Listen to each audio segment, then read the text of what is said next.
Yo, what is up, everyone? Welcome into another episode of Gizzard.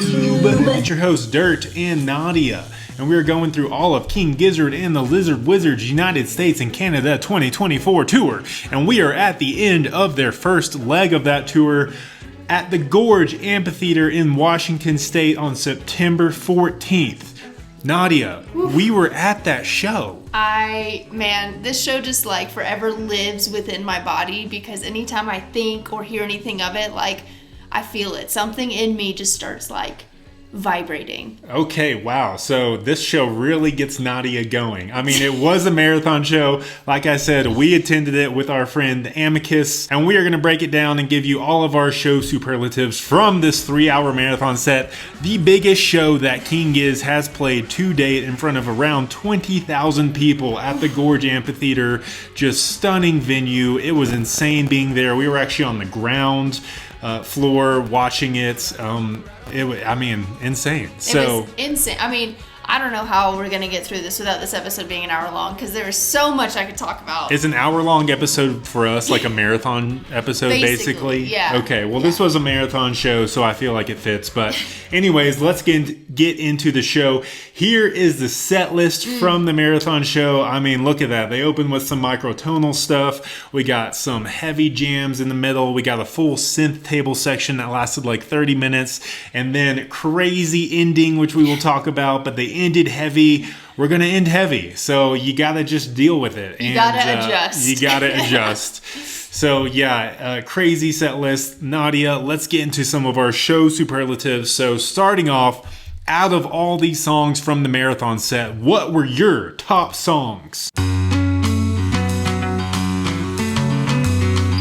Whew, man, hard to pick. But once again, Sweets count as one song. So, Horology Suite. That's Inner Cell, Loyalty, Horology.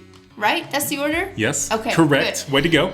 You are a Giz fan? Anytime they pull that out, like I'm in another world. Are you vibrating inside again?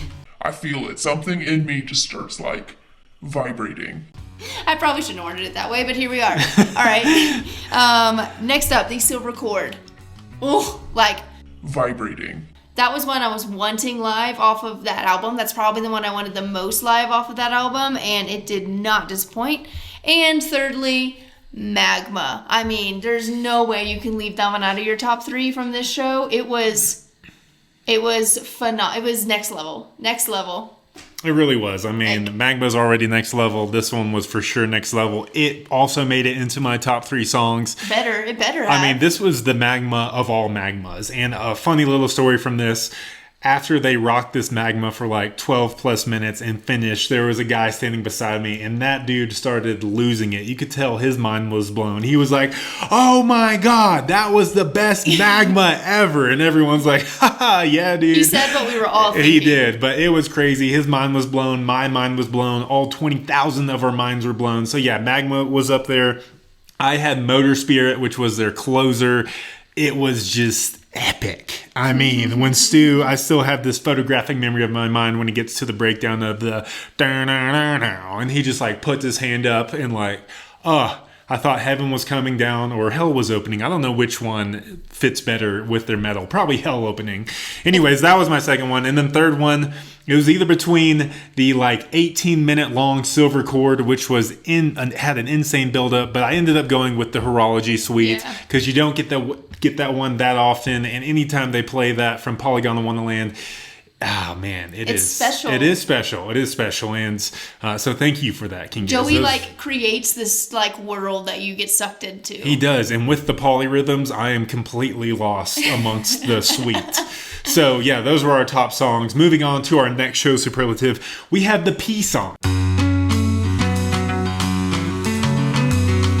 Now this was a 3-hour marathon set, so peeing for most people probably happened at some point.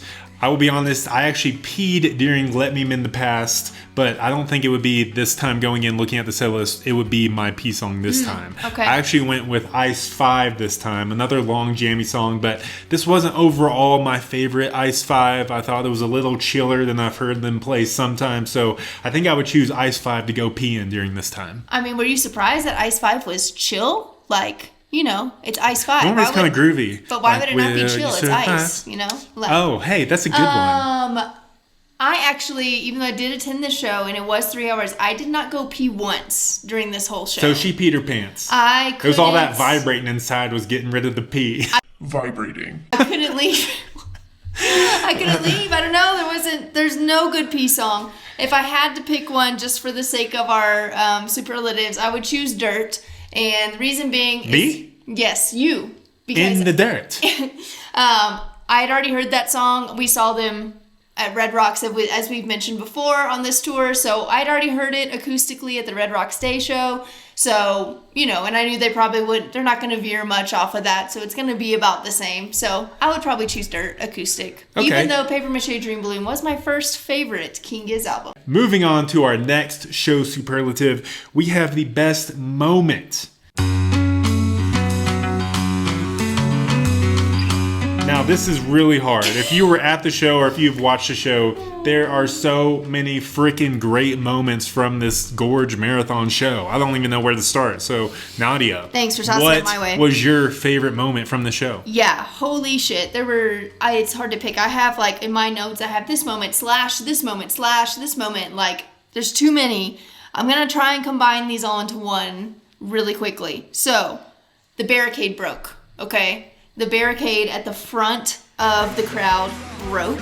So when that happened, they had to stop playing music. And best moment to me, Joey calling his mom. So Joey called his mom during that time, FaceTimed her. My mum's here! Hey! Wait, Mum, no. You have to put yourself on the screen. Come on. Showed her everyone. We got to say hi. All the way from Australia. And then Stu sang Vegemite a cappella. And I mean... Boom, boom. Okay, ready? Yep. Boom.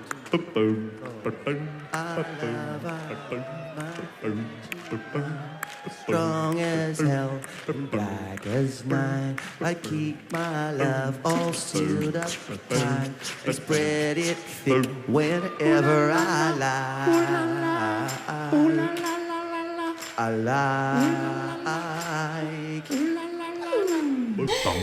Just that whole, I don't know, I love that was the way they dealt with that situation, you know? They were just like, we'll just do funny, weird shit. I don't know, you know, like... It fit perfectly with the band. The whole audience embraced it. It was a crazy moment.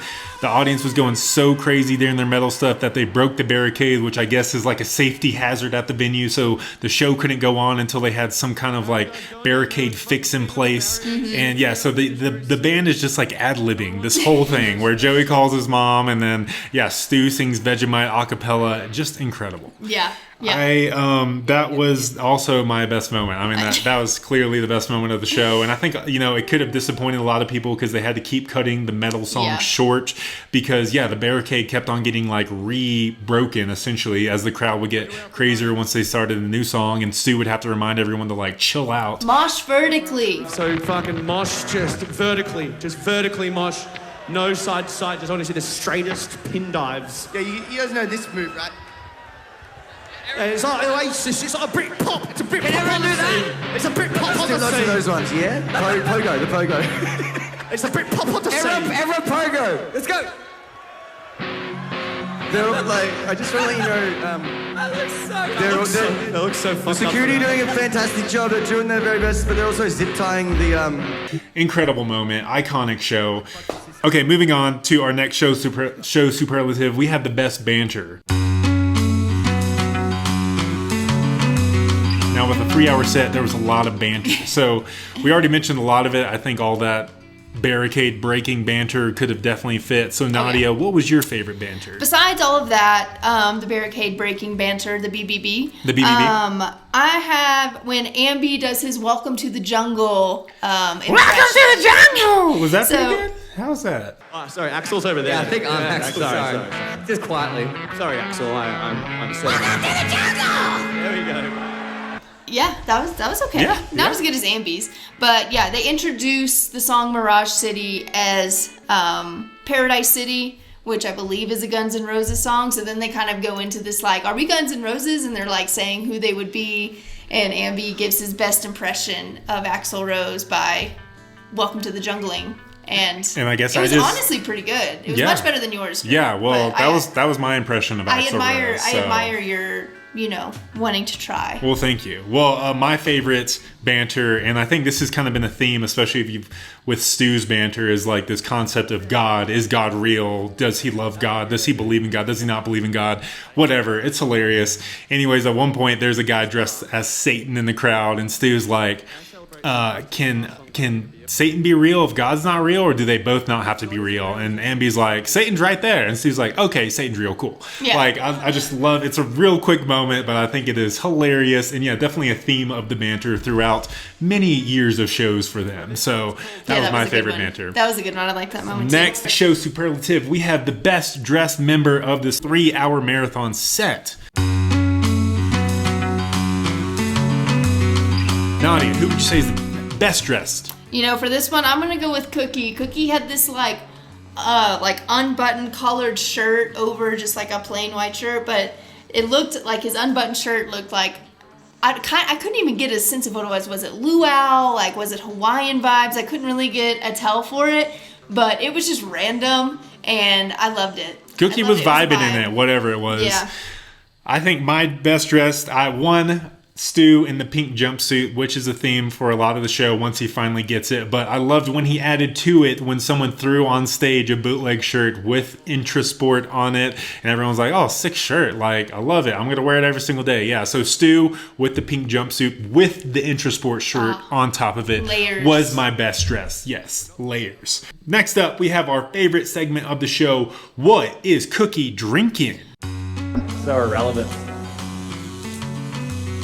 All right, at this show in Washington at the Gorge, Cookie's going with a crisp, cool can of Pacifico Mexican lager. He loves that Mexican lager. Lots of times it's in the bottle. This time he goes for it in the golden Pacifico can. Yes. And I am craving a Pacifico right now. I know that actually does sound It kind fits. of good. It fits with his Hawaiian luau shirt Hey, vibe. next, honestly, maybe next show we should be drinking whatever Cookie was drinking. we should. Someone give us a lifetime supply of Pacifico. Yeah, I'll I drink prefer it all. that over Bud Light. So yeah.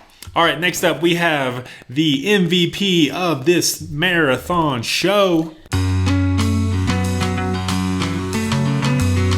I mean, they're all MVPs for playing at the energetic level that they do for 3 hours. I mean, I just cannot even comprehend. But I will give the MVP member a superlative for this one to Ambi, and here is why. This was another great moment we haven't even brought up yet. During Let Me Mend the Past, Ambi goes out on this inflatable rowboat. And inflatable rowboat, and everyone's kind of crowd surfing him while he's in the rowboat, and he's singing Let Me Mend the Past, which is not an easy song to belt out. So MVP goes to Ambi for being able to sing that song flawlessly while he's being just thrown around in this inflatable rowboat being held up by a bunch of people. I mean, I was so impressed. The song was still so good, great. It was great. Yeah, you know what? I kind of had a cop-out answer. I gave it to the whole band, especially dealing with the whole barricade scenario at the end and not being able to finish a lot of their metal songs. I thought they handled it with class, with dignity, with humor, and with a lot of just King Giz swag. So props to you guys. Loved it. Didn't even mind that we didn't get the ending to 3 or 4 different metal songs. It was an incredible and iconic show. Okay, lastly, marathon show at the Gorge. I mean, how could you even possibly get better than this moment? But Nadia, what was your overall show ranking? My overall show ranking for this 3-hour marathon set was 180 gorgeous Magma Lords. 180 because, 180 minutes, 3 hours. There you go. Oh, look But at that. Math, people. 180 gorgeous Magma Lords. That is my rating for this incredible, unforgettable show of a lifetime. Thank you, Magma Lords. Well, you know what? For all the 20,000 people that were at the venue, I gave this show 20,000 motor spirits because they took my spirit away and gave it to the Motor Lords or whoever it was. So, yeah, thank you for that. This show was incredible, iconic. I mean, marathon show, every single song felt like it stood out. Every single word they said, the banter in between, the whole ending part was just epic. It was the perfect converge of a lot of things, right? It was the end of the first leg of the tour, the biggest show they had done to date, 3-hour marathon set at, yes, one of the most epic natural venues that exist.